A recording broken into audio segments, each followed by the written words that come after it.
2 చేపలు, వెల్లుల్లి, ఎండుమిరపకాయలు, కరివేపాకు, పోపు, ధనియాలు, జీలకర్ర, ఆవాలు, మెంతులు వేసి తయారు చేసుకున్న పౌడరు, కారం, పసుపు వేసుకోవాలి.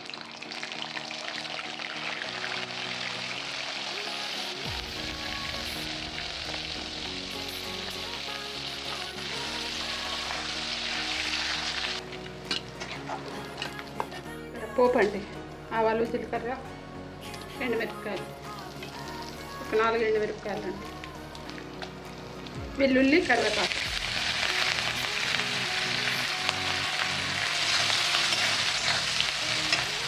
చాలా తక్కువ,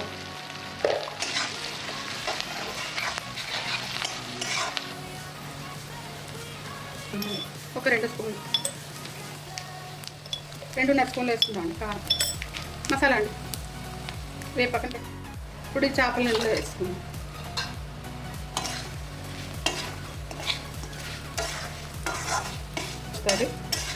సరిపోతుంది, అంతకంటే ఎక్కువ ఆయిల్ వేయకూడదు. ముక్కలు వేగడం కోసం ఆయిల్ వేస్తాం.